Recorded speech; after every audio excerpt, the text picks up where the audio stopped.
በውበት ቁንጅና ማን ነበር ያላንቺ ማን ነበር? ሰላም ጤና ይስጥልኝ። ዛሬ በኢትዮጵያ ሚዲያ ውስጥ ለየት ባላቀራረቡ በሚያዝናናና ጨዋታውና ለታሪክ ባለው ትልቅ ፍቅር የምናውቀውን አንድ ሰው እናስተዋውቃችኋለን። በኢቢኤስ ስክሪን ላይ ትዝታችን እያለ ወደ ኋላ የሚወስደን፣ በኢቢኤስ ሲኒማ ደግሞ የጥበብ ሰዎችን ገመና የሚፈትሸው ጋዜጠኛ ዮናስ ከበደ ከኮተቤ ሰፈር ተነስቶ ዛሬ ላይ እዚህ ለመድረስ ምን ውጣ ውረዶችን አሳለፈ? ባለቤቱስ ማን ናት? ዛሬ ሁሉንም በዝርዝር እንመለከታለን። ለቻናሉ አዲስ ከሆናችሁ ሰብስክራይብ ማድረጋችሁን እንዳትረሱ። ወደ ታሪኩ እንለፍ። ዮናስ ከበደ ተወልዶ ያደገው በአዲስ አበባ ከተማ ኮተቤ አካባቢ ነው። ለሰፈሩና ለልጅነት ጓደኞቹ ያለው ፍቅር ልዩ ነው። ራሱ እንደሚናገረው በልጅነቱ በጣም ተጫዋችና ከሰዎች ጋር መግባባት የሚወድ ልጅ ነበር። የትምህርት ሕይወቱንም በዚሁ በኮተቤ አካባቢ በሚገኙ ትምህርት ቤቶች አሳልፏል። ዛሬ ላይ በኢቢኤስ የምናየው ትዝታችን የተሰኘው ፕሮግራሙ መነሻው ዮናስ በልጅነቱ ያሳለፋቸው ማህበራዊ ትስስሮችና የሰፈር ፍቅር እንደሆነ ይናገራል። ወደ ጋዜጠኝነት ሙያ የገባው በድንገት ሳይሆን በውስጡ ባለው ከፍተኛ ፍላጎት ነበር።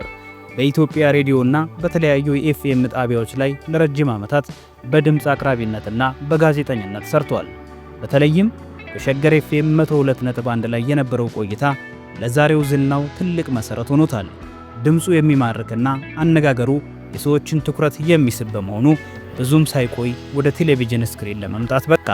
ዮናስ ከበደ ወደ ኢቢኤስ ቴሌቪዥን ከተቀላቀለ በኋላ ይበልጥ በህዝብ ዘንድ ታወቀ። በተለይም በሶስት ዋና ዋና ፕሮግራሞች ላይ ያለው ተሳትፎ ይጠቀሳል። ትዝታችን በኢቢኤስ ሰዎችን ወደ ድሮ የፍቅርና የሰፈር ህይወት የሚመልስበት ተወዳጅ ፕሮግራሙ ነው። ኢቢኤስ ሲኒማ የፊልም ባለሙያዎችን በማቅረብ ስለ ጥበብ ዓለም የሚያወራበት መድረኩ ነው። እሁድን በኢቢኤስ በተለያዩ ዝግጅቶች ላይ በመሳተፍ የሳምንቱ መጨረሻን ያደምቃል። ዮናስ ልዩ የሚያደርገው ነገር እንግዶቹ ነፃ ሆነው እንዲያወሩ የማድረግ ልዩ ብቃቱና የማይጠፋው ፈገግታው ነው። ስለ ዮናስ ግል ህይወት ስናነሳ ብዙዎች የሚያውቋት ባለቤቱን ቤተልሔም ግርማን ወይም ኪኪን መጥቀስ አስፈላጊ ነው። ቤተልሔም ሙያዋ ከአርቱ ውስጥ የወጣ አይደለም። ጥንዶቹ በቅርቡ ባለትዳሮቹ በተሰኘው የኢቢኤስ ፕሮግራም ላይ ቀርበው ስለ ትዳር ህይወታቸው አውርተዋል።